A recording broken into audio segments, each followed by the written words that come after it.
Welcome to Merger Wednesdays on the Final Boss podcast, where the future isn't coming, it's already happening. This is the merge, the convergence of AI kind and humankind. Not theory, not hype, but real-time evolution. Each week, we break down doctoral-level insights, turning complex innovation into conversations that move culture forward. From machine learning to human consciousness, from automation to identity, this is where intellect meets impact. The question isn't if the merge will happen, it's who will light it. Tap in, level up, and think beyond the algorithm. This is Merger Wednesdays. New era, same boss.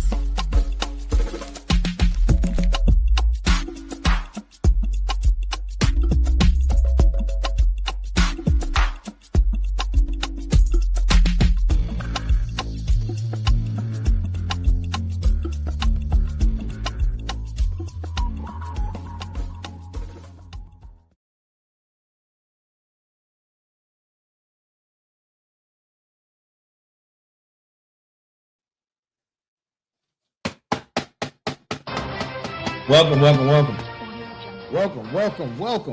to Merger Wednesdays. Man, it's getting warm out. It is getting warm out, man. Listen, I think spring is finally here. But, you know, we can never tell in this area over here.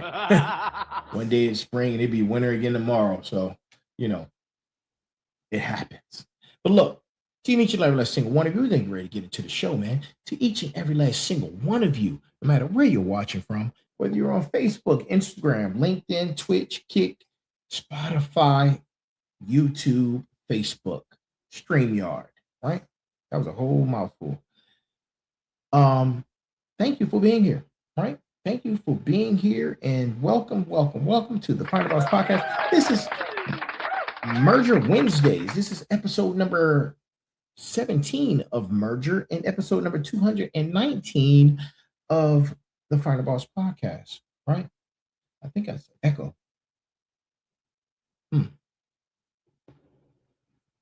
Test. Nope.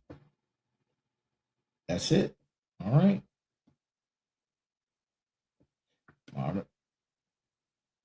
Okay, maybe it's just me. But look, I got a great show for you tonight. You know, it's Merger Wednesdays, man. This is the doctoral episode, and this is where we do the deep dive, talk about humankind and AI kind as they are coming together as a convergence, right? And it's already happening. It's happening, and it's been happening. And we're going to talk about the protocols and the ethics and all those things related to that. So tonight's episode, last week, we talked about how remarkable human beings are able to do things with just using their brain. Tonight is different. Tonight, you will see. Tonight, we're going to be talking about how people are doing things without moving their hands, right? So let's get right into it. Like I said, man, this is Merger Wednesdays. This is our doctoral episode. And listen,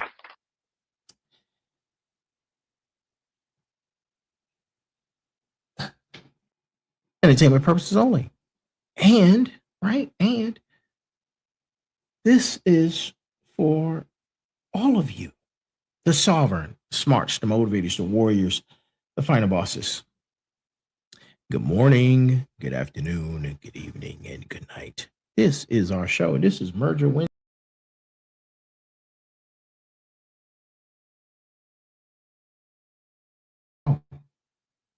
Get right into the episode, right? So let's get rid of these banners. Banners are out of here magically, right? Like magic. So let me get started, man. Let me tell you. Let's sit with these thoughts, right? Suppose you're in a situation you cannot move your hands, right? You can't speak. Your mind is fully intact. Every thought, every word, every sentence you want to say is strapped into your body, and the body stopped listening. Now imagine you think about typing the letter T, right? your brain fires the same motor signal it always fired when the finger pressed down on that key. No finger moves, but a chip in your motor cortex picks up the signal and reads the electrical pattern, matches it to a letter, and prints it on a screen. You just typed the letter T with your mind alone, right? That, my friends, is not science fiction. That is science now. That is a peer-reviewed study published March 26th, March 16th, 2026, in Nature Neuroscience. Two people with paralysis, one with ALS, right? One with a spinal cord injury, both sitting in their homes, both typing up to 22 words per minute using nothing but intention to move their fingers that cannot move. 22 words a minute. That's texting speed. That is the speed of a real conversation. This is Merger Wednesdays, episode number 17. I am the Final Boss, and this is the Final Boss Podcast. Welcome to the Final Boss Podcast. If this is your first time here, you're at the right place. You were directed to be here, right? Final Boss Podcast, Final Boss Community, Final Boss Family, Final Boss Nation, right? We're building this thing. We're building it together on this journey, right? I'm a doctoral candidate in artificial intelligence, right? And this is our doctoral show, right? And understand this, the keyboard is 140 years old. And tonight it dies and gets reborn inside your skull. So let's go. Right? Before the science, let's talk about the foundation, right? This is Merger Wednesdays. Every Wednesday at 9 p.m. Eastern Time, live, we go doctoral level inside the convergence of human consciousness and artificial intelligence. No hype, no filter. Verified research, peer-reviewed sources, and real institutions, real data, right? Everything you hear tonight is web search, cited, and confirmed before it even came out of my mouth, right? I did the research, right? If I cannot verify it, I won't say it, right? And if I make a mistake, you let me know. That is the standard. That's how we roll on Merger Wednesdays, right? I'm your host, right? And this is a veteran-owned podcast, man. I'm the author of an Amazon bestseller, Go Time, the Go Time series, right? Go pick up Go Time, all aboard the Fired Up train if you haven't, right? Like I said before, I'm a doctoral candidate in artificial intelligence, positioning myself publicly with a new brand that's on its way, right? I am the authoritative voice in the intersection of consciousness and technology. Every episode of Merger Wednesday feeds The Merge, an upcoming book series on consciousness sovereignty and architecture, right? This is not a podcast episode. This is a chapter in the doctoral body of work. We have 4 communities in the room: the smarts, the warriors, the final bosses, and the motivators. All four, right, are part of season 4, the rebirth. Something that was silent is speaking again tonight. So let's get into it. But before we start, I got to start the night off with my brass tacks. And in the brass tacks tonight, we're going to go a little deep, right? But before we go deep into it, here's the central truth of tonight's episode, right? Dr. Lee Hochberg, leader of the BrainGate clinical trial and director of the Center for Neurology and Neural Recovery at Mass General Brigham Neuroscience Institute, stated on March this year that the BrainGate Consortium has been advancing implantable brain-computer interfaces to restore communication and independence since 2004. Since 2004, 22 years. 22 years of institutional work. Tonight, that work produced a system that types the speed of a normal human conversation, right? The brass tacks of this episode is this.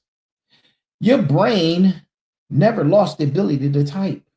Your brain still fires every signal for every letter, for every word, every sentence. The only thing that stopped was the body's ability to execute the command. The technology has now built a pathway that bypasses the broken body and goes straight to the brain, to the screen. That is not an enhancement. That is not an upgrade. That is restoration.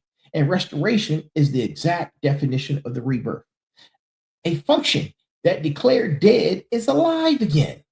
That woke you, right? That woke you. That voice that you thought was lost did not leave. It was waiting for the technology to catch up. That is the brass tacks. The science proves it, the data confirms it. So let's get into it, right? Let's get into it. Let's examine both sides, right? So that's what you're ready to do. Now, how does thought to text actually work? Not at the surface level, at the engineering level. The system published in Nature Neuroscience on March 16, 2026 is called Implantable Brain Computer Interface, or BCI. Typing neuroprothesis, prothesis, right? The lead author is Justin Jude, a postdoctoral researcher at Mass General Brigham and the research fellow at Massachusetts General Hospital and Harvard Medical School, no doubt, right?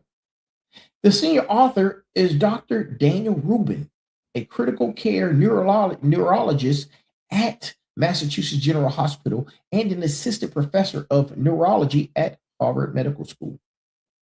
Here's the architecture in 4 layers, right? Layer 1 is the hardware, right? Microelectrode arrays are surgically implanted into the motor cortex. The motor cortex is the region of the brain that generates movement, right? That generates movement. The electrodes do not generate anything. They listen, they record, and they do the electrical firing patterns off the neurons, right? And layer 2 of the mapping is a QWERTY keyboard. It's displayed in front of the participant. Each letter is mapped to a finger position, not a finger movement. An attempted finger position. The letter A corresponds to a specific finger bending in a specific direction. The letter T corresponds to a different configuration. The participant thinks about moving their fingers into those positions. Their fingers do not move. Their brain still generates the motor command. And then there's layer 3, the decoding, right? The electrode arrays capture those motor commands as raw electrical data and transmit the signal to an external computer system. The system uses an AI model trained on neural firing patterns to match the electrical signatures to the intended letter. The system learned the particular neural patterns with as few as 30 calibration sentences. 30 sentences. That was it to calibrate. And then there's layer 4, the language model. The decoded layers pass through a productive language model that applies contextual error connections, right? The same technology behind autocorrect on your phone, except it's working on raw neural signal output, not finger typos, right? The result from participant T18 with a spinal cord injury, 120 characters per minute, 22 words per minute, 1.6% word rate error. He published in Nature Neuroscience BrainGate 2 clinical trials at Brown University and Mass General Brigham of this year. That is the architecture, all 5 layers, right? And here's my language block. Let me translate this for you, right? Let me translate that for everybody in the room. everybody who's part of the sovereign, right? Who's not an engineer. Your brain is a command center.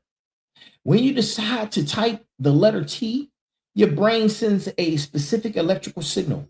The signal has always existed. Even after paralysis, even after ALS, the disease of the injury stops the signal from reaching the muscle. The motor cortex is still generating it, right? The chip picks up the signal before it even tries to leave the brain.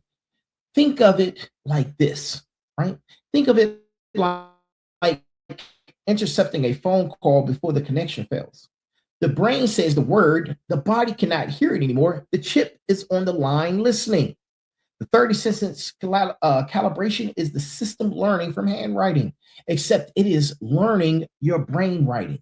30 sentences. That is one practice session. And after that, the AI knows what your motor cortex looks like when you intend to type each letter. The language model at the end is assurance. If the neural signal came through fuzzy, the language model looks at the surrounding context and makes smart corrections. Same way your phone fixes THR to THE, right? Put it all together. Think about typing. How can I say this?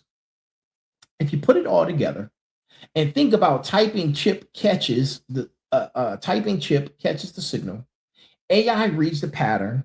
Language model cleans the output. Words appear on the screen. That is incredible technology.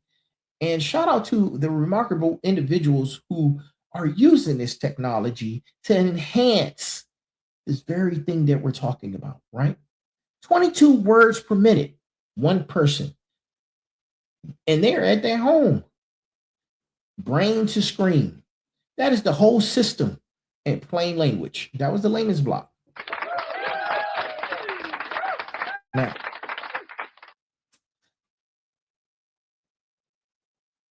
a paper titled Restoring Rapid Natural Bimanual Typing with a Neuroprosthesis After Paralysis, which was published in Nature Neuroscience on March 16th, 2026.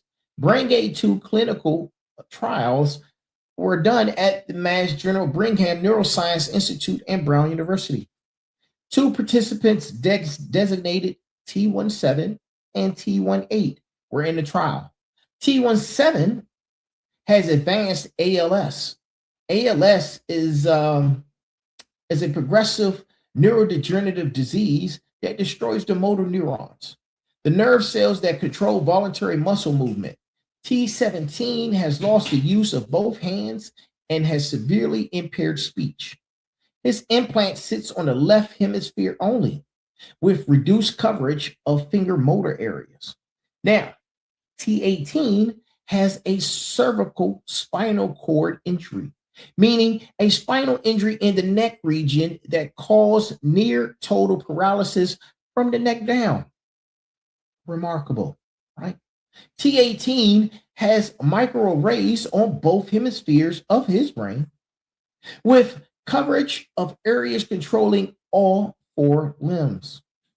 Both participants calibrated with as few as 30 sentences. T18's results, 110 characters per minute, 22 words per minute, 1.6% word error rate. That is on par with able-bodied smartphone typing accuracy for someone his age. The previous record for BCI typing from the hand motor cortex was 90 characters per minute, using a handwriting-based approach. T18 broke that record. T17's result was 47 characters per minute at a higher error rate. His typing speed reflects the reduced cortical coverage of his implant. Despite that, he typed with his full vocabulary. Prior BCI systems imposed word restrictions on participants. Not this one. T17 had access to every word he ever knew, right? Both participants used the system from home, not in a clinical lab, their own residence. That is the distinction in the research, right? That is the distinction in the research that the research team emphasized. At home, using signals to transition from clinical experiment to real world assistive technology. The research team noted that as the disease progresses, the neural signal patterns can drift. Their solution, the system requires only a few new sentences to recalibrate. The participant starts the day by mind typing a few thoughts to keep the model accurate. The system also includes a function for disabling the language model. This allows the user to type passwords, internet slang, or non-standard words without autocorrect overriding their intent. That is not a minor feature. That is sovereignty over your own output. You can control when the language model helps and when it steps back. That's amazing. What does this, and you know what?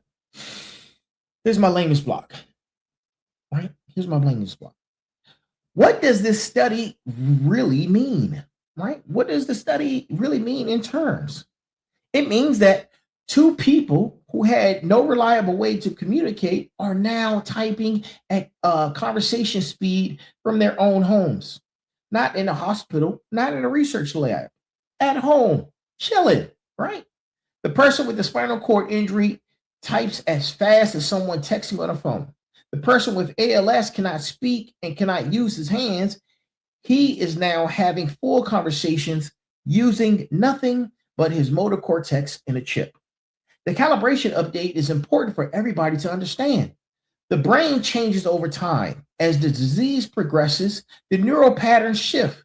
Old systems will break down and require long recalibration sessions. This system needs a few sentences. You wake up, you think a few thoughts, and the AI adjusts. It is like your phone updating its autocorrect based on how you wrote yesterday, right? The full vocabulary access matters too. Prior BCI systems were like communicating with only 100 words available. Imagine trying to express every thought, every feeling, every opinion using only 100 words. That is not communication. That is a constraint. The system gives the participant back their own language, the whole language, right? That is their identity, their vocabulary, right? And it's a part of who they are. The language model disables, that is self-determination. The system does not autocorrect without permission. You decide when the assist kicks in. That is what the study delivered. Not just speed, but sovereignty of expression. That was the language model. Now, the AI component of this system deserves its own segment because it's doing something rather extraordinary, right? So let's talk about it. The motor cortex generates electrical spikes when movement is intended. These spikes are not clean signals. They are noisy, variable, and population-based, meaning thousands of neurons fire simultaneously and the signal of interest is embedded inside the population activity. Extracting a specific letter from that population of firing neurons is a signal processing and machine learning problem. The decoding model works in real time, not delayed playback, in real time. The participant thinks a letter and the system outputs that letter while that thought is still happening. That is a closed loop system. Input from the brain, output to the screen simultaneously, right? The language model at the final layer is a transformer model. Transformer models are the same architecture behind large language models. They process sequences of tokens and predict what is contextually coherent. In this application, the transformer takes the decoded letter sequence and applies probabilistic correction based on the statistical patterns of the English language. The Nature Neuroscience paper confirms their highly parameterized transformer models improve stabilization and overall decoding accuracy through training on large volumes of neural data. A parallel non-invasive path also exists. MetaBrain 2 Quarty project, projected in 2025, demonstrated thought-to-text decoding using magnets, right? A technique that measures the magnetic fields produced by electrical brain activity from outside the skull. No surgery required. Participants type normally while MEG sensors read the brain's magnetic output. The language model corrects for neurodecoding errors and produces accurate text.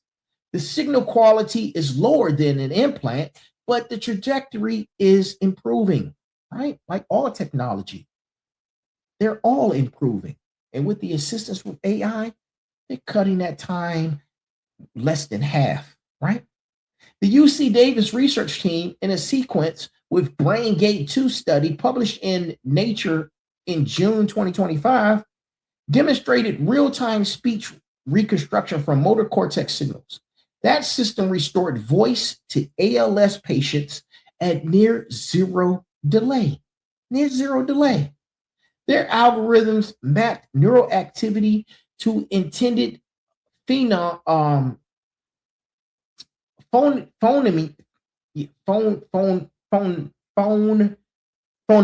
Yeah, I could not get that out. I added up here, man. Just, you know how you get stuck on some words, man, when you're talking for a long time. It happens, right? You know what? I need to take a sip.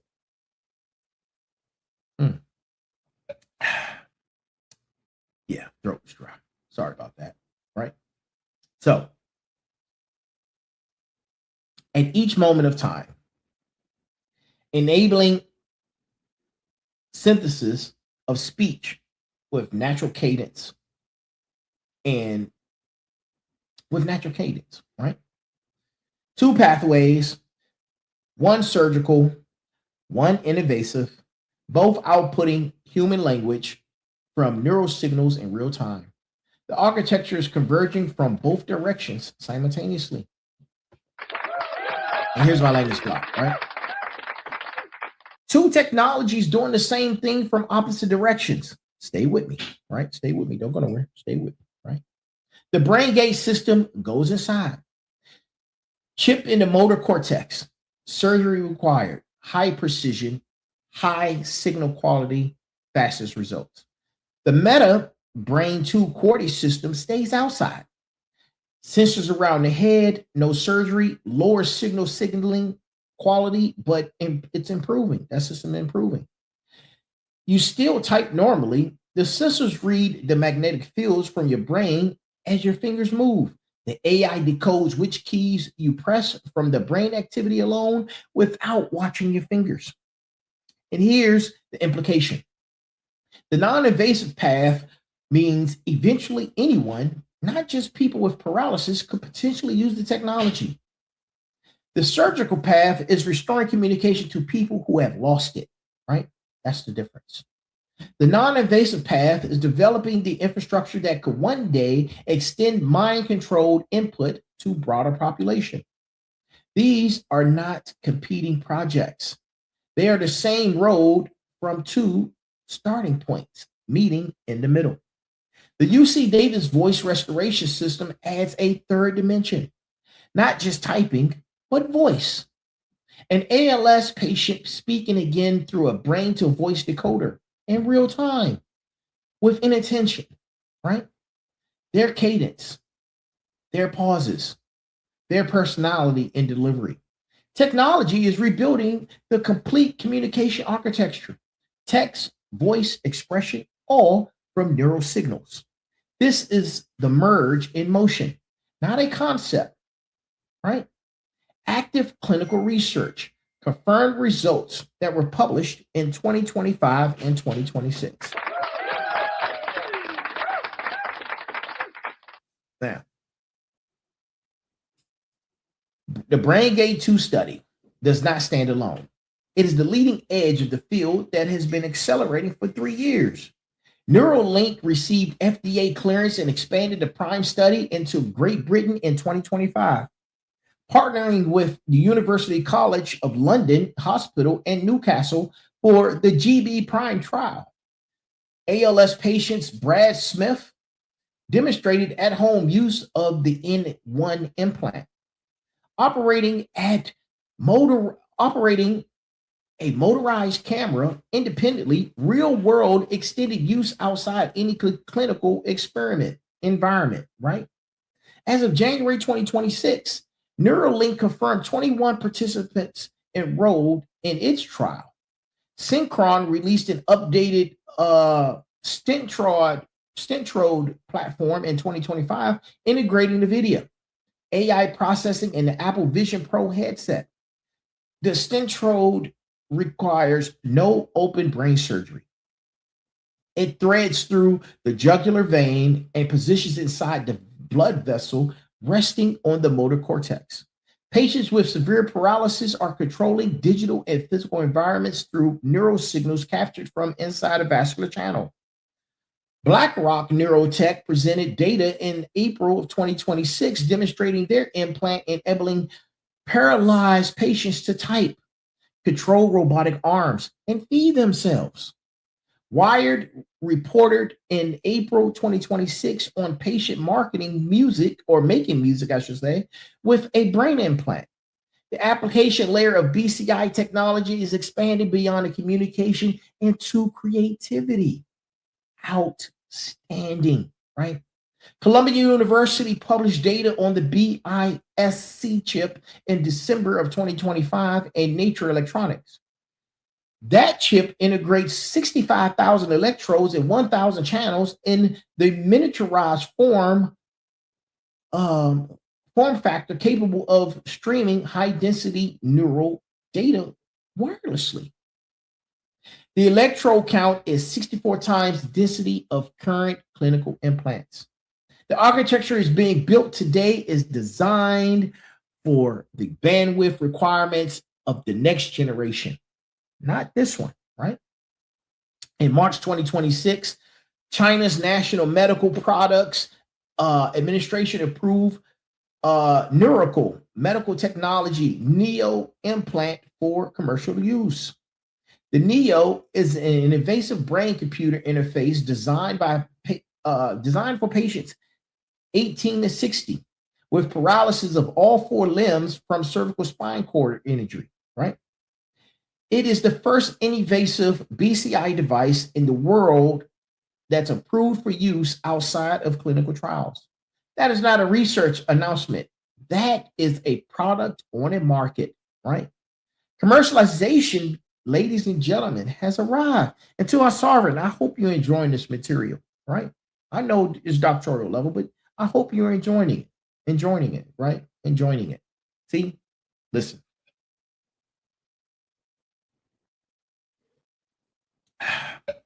Talking too much. The field is not approaching maturity. The field is entering application.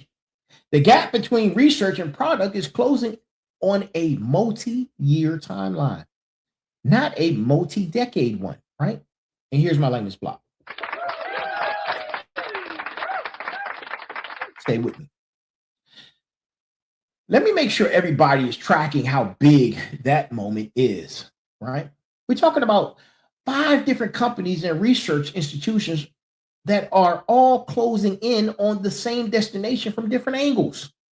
Neuralink drills in with high-density electrodes. Synchron threads through a blood vessel.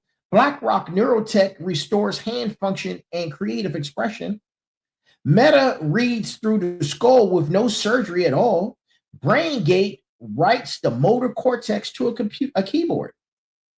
All of them are building technology that translates thought into output. The output is currently text, voice, cursor control, robotic limb control, and even music. The categories are even expanding, right? And China, man, listen, China just moved first on commercialization. Neurical Medical Technologies Neo implant is not in a lab. It is not in a trial. It is a product that patients can now receive. Think about that. That is a signal the entire industry has been waiting for. The first domino fell in March of this year. The BISC chip from Columbia is the infrastructure play. 65,000 electrodes means capturing neural data at a resolution that current systems cannot match. They are not building that chip for the patients in 2026. They are building it for the application layer that comes next. And here's the direct line. In 2004, right? BrainGate starts. 2021, handwriting BCI sets a speed record. 2025, a real-time voice is restored.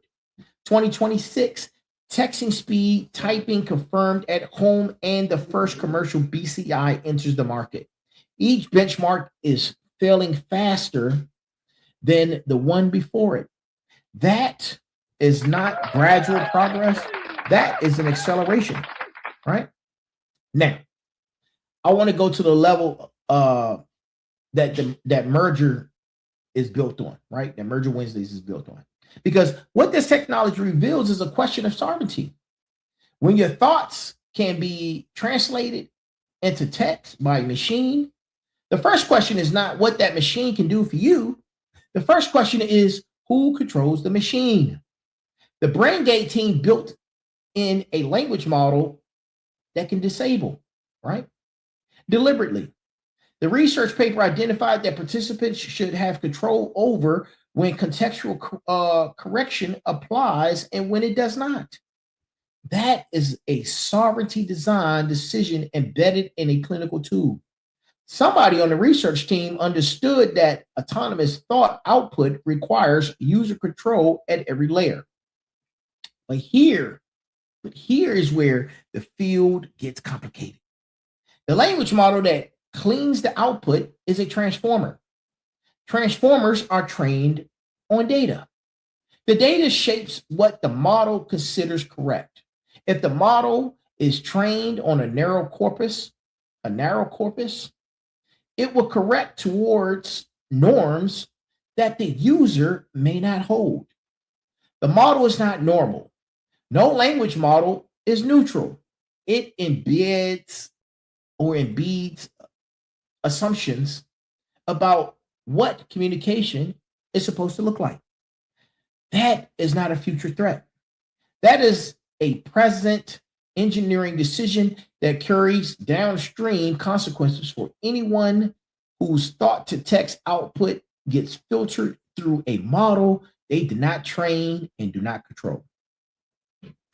Add to the data question, right? The calibration data is neural firing patterns mapped to intended letters. That data is the most intimate biometric profile ever captured. It is not a fingerprint. It is a snapshot of your motor cortex. The question of where the data lives, who can access it, and what it can be used for is not a hypothetical. It is an architecture question that every BCI company is answering right now, mostly without public disclosure. The consciousness sovereignty architecture framework identifies the right of every individual to maintain autonomous control over their own cognitive output.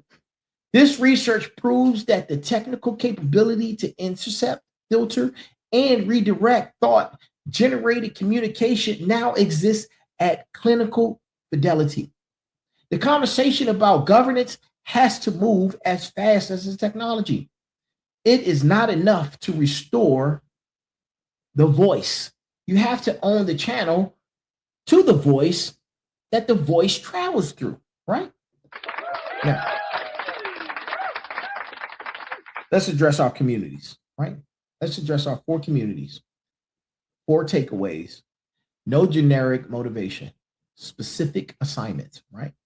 And here it is. Let's start with the smarts.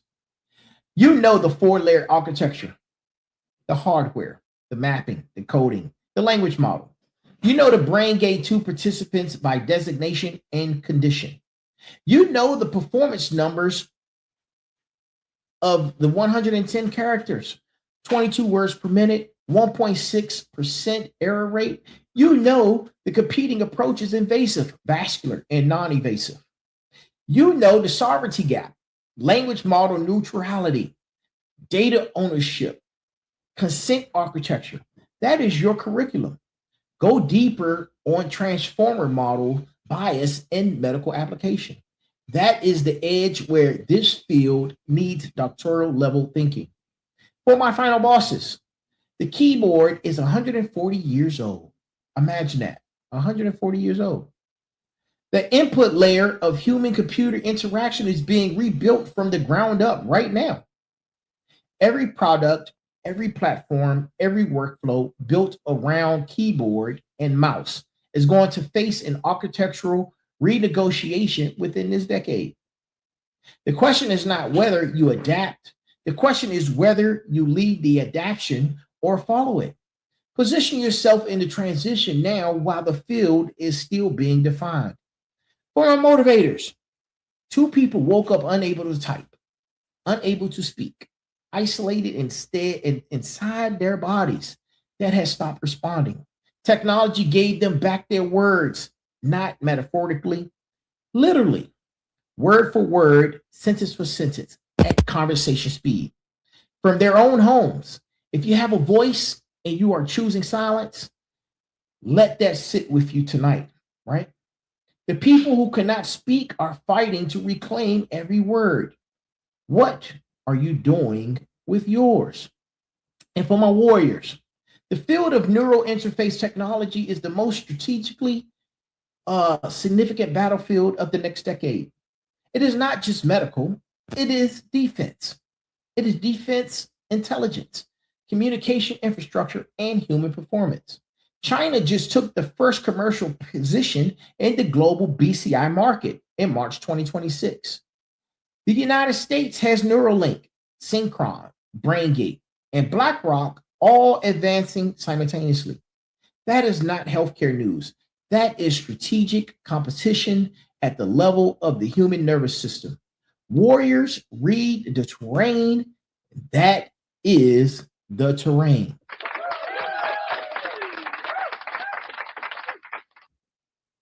Now, I want to close the academic layer of tonight's episode with the lens that drives every episode of season 4. The rebirth is not a theme. It is not a title. It is structural truth about what this moment in history actually is. And here's the pattern this episode documented. A capability exists. ALS takes it. Paralysis takes it. The body stops executing the command. The medical establishment declares the function lost and adjusts expectations downward. The person adapts to silence. The person learns to live without the voice. The science shows up. The science says the function was never lost. The brain was generating the signal the entire time, right? The technology to intercept did not exist yet, but now it does. That is not a medical advancement. That is a rebirth. The function has declared, the function that was declared dead, the function is now alive. That is the architecture of this entire season.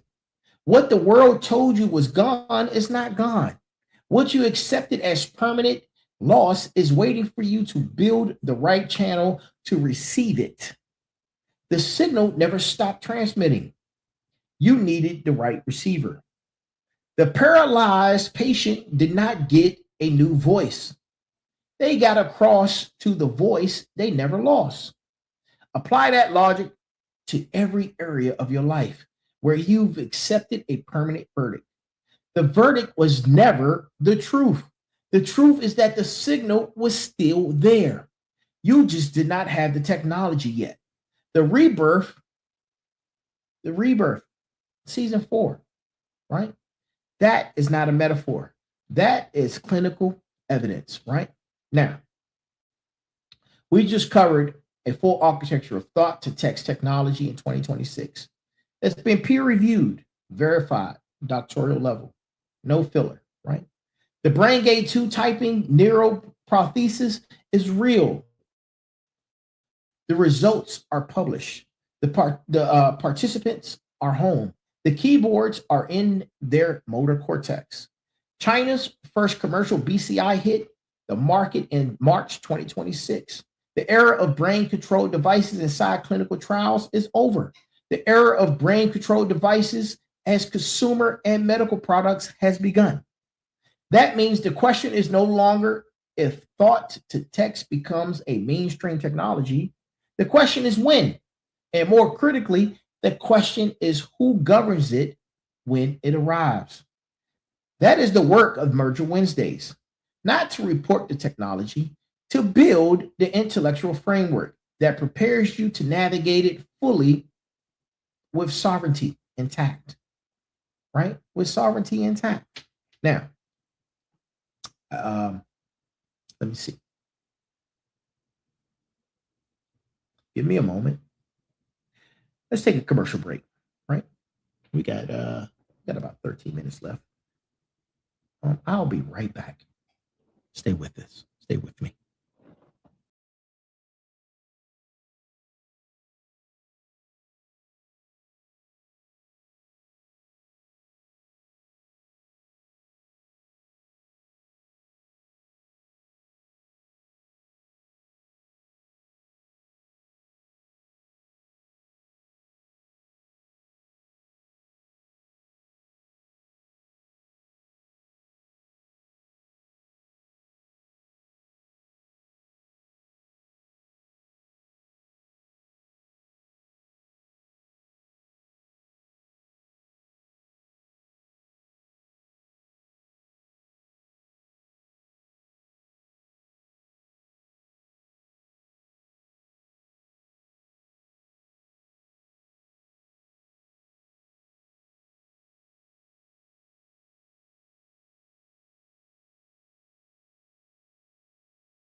All right. I'm back. Thank you for holding. Thank you for waiting. Right. And listen, we aren't done yet, right? Because tonight's episode opened the door, and I want to walk through it, right? I want to walk through it with you onto the other side of that door, right? The field has benchmarks. We talked about those, not projections, benchmarks, confirmed by institutions, backed by capital, mapped by government policy. And here's a timeline as it stands right now, today, in this year of 2026, right? As I said earlier, we had our first commercial entry, China. China proved that, and they did it last month. Their product, Neurical Medical Technology, Neo Implant, is already on the market. That is the opening shot. That is the clinical trial era that is over, right? The product era has begun. By 2027, that's going to be the year of acceleration. China's national roadmap, released by 7 government ministries, in August 2025 targets core BCI breakthroughs and electrodes neural chips and signal decoding algorithms by 2027. Shanghai, Beijing, and Sichuan have all released provincial roadmaps with 2027 milestone targets. This is not one city making a bet. This is a coordinated national industrial strategy with 7 ministries aligned behind a single timeline. Now, on the United States side, Neuralink has targeted FDA approval by 2029. As of January 2026, 21 participants are enrolled in the PRIME trial. Synchron is moving toward a pivotal trial that could make the stent road the first commercially scalable implanted BCI in the American market. Both companies hold FDA breakthrough device designations, which accelerates the review process, right? The market numbers confirm the trajectory. Morgan Stanley has estimated the total addressable market for BCIs at $80 billion across 3 million U.S. adults at early adoption, right? Scaling to $320 billion to broader advancement. McKinsey forecasts the global BCI market between $70 and $200 billion by 2030 to 2040. The Gayal projects 10 to 17% annual growth through 2030. The non-invasive path is moving on a parallel track. Meta Reality Labs has demonstrated thought-controlled typing at 40 words per minute using non-invasive technology and projected timelines. Consumer BCIs for hands-free devices control AR, VR integrations are near-term application layer for the general population. Apple announced a BCI human interface device input protocol in May 2025. Synchron demonstrated stent rod control of an iPad in August 2025.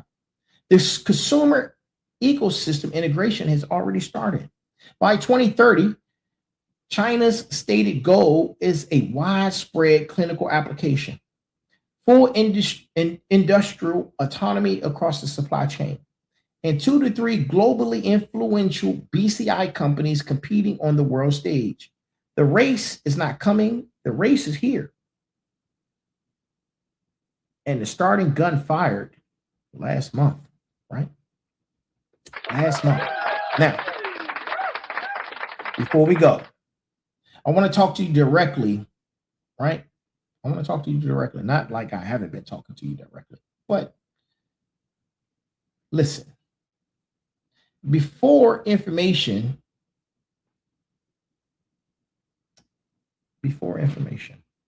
all right? Think about it. What do we have before information? Because information without application is just entertainment. Merger Wednesdays is not entertainment. It is preparation. The consciousness sovereignty architecture is not a framework. I built this for a dissertation committee, right?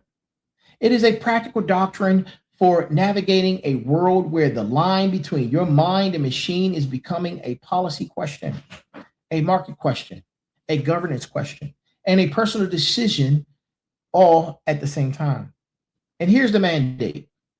The technology is moving with or without your awareness. The BrainGate team is not waiting for the public to catch up before they publish the next study.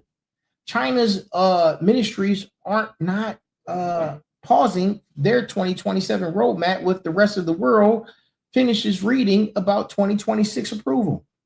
The investment capital is not staring still while philosophers debate the ethics.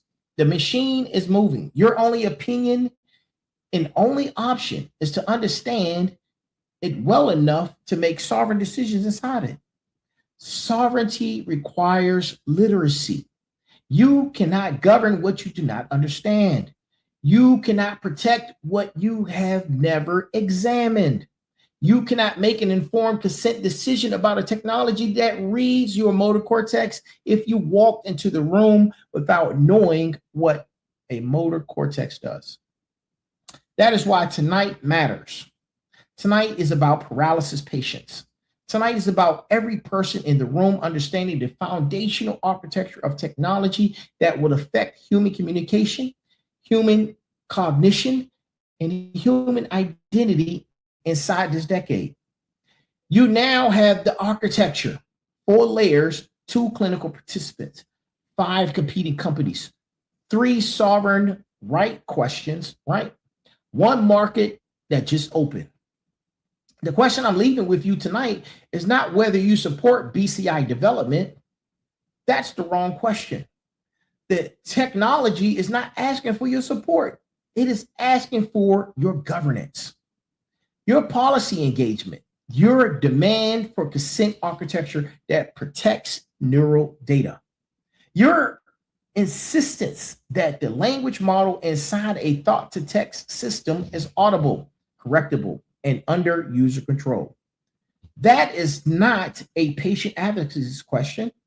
That is a sovereignty question. And sovereignty is not a right you claim after the system built. Sovereignty is a right you architect into the system before it develops, before it ships.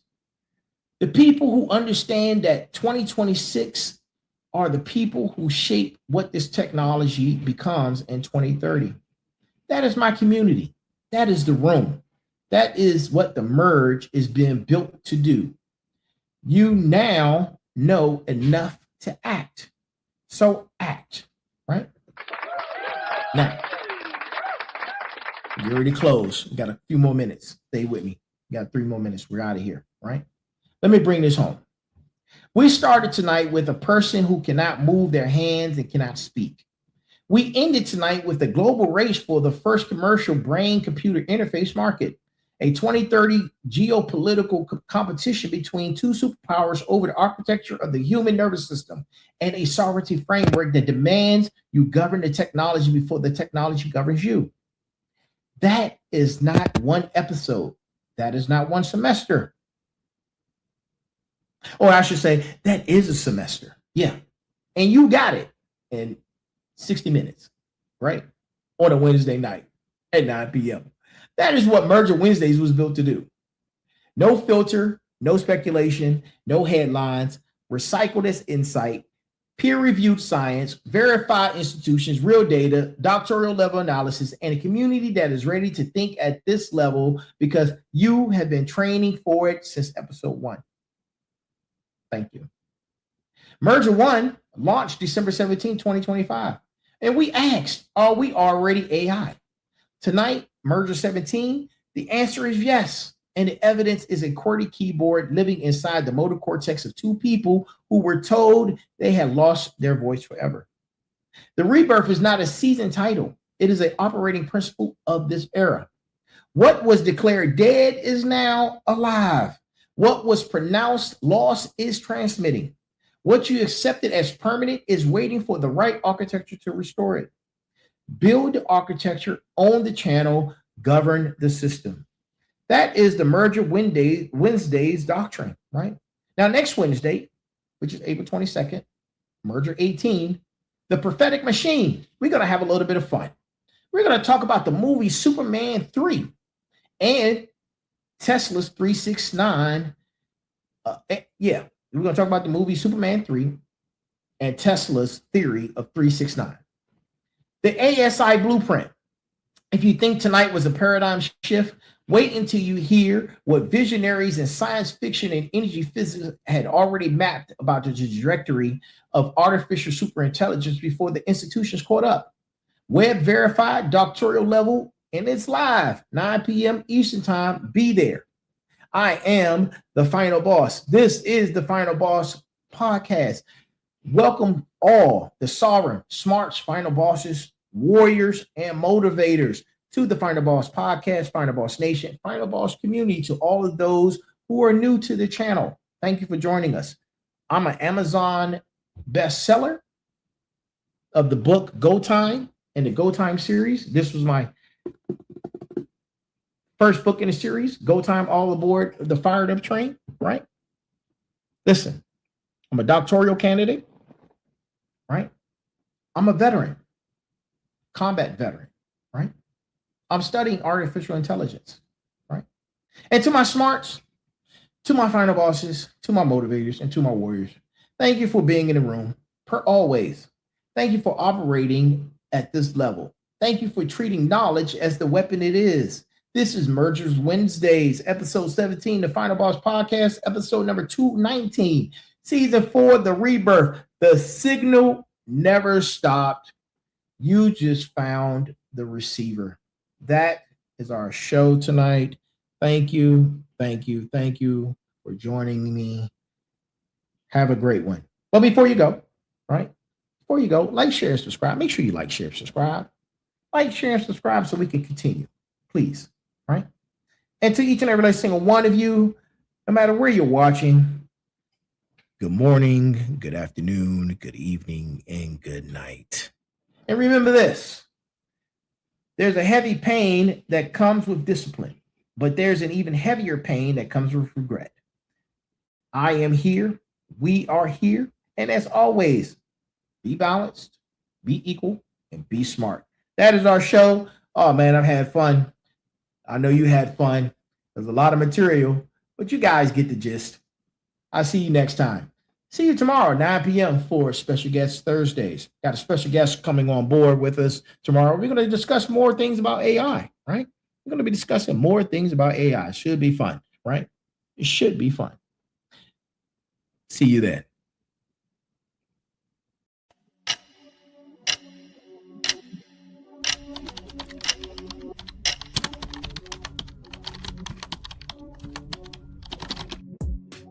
It's Merger Wednesday. The countdown continues. 7 years until the convergence of biology and machine. Neural interfaces are no longer theory. They're the scaffolding of a new consciousness. But what does that mean for identity? For free will, for the soul? This is where we build the frameworks for ethical, philosophical, and spiritual growth for the next phase of human evolution. We're not just upgrading hardware. We're rewriting what it means to be human. Each week, we explore the biotech breakthroughs, decode the cognitive shifts, and prepare the mind for the merge. This isn't about fear, it's about readiness.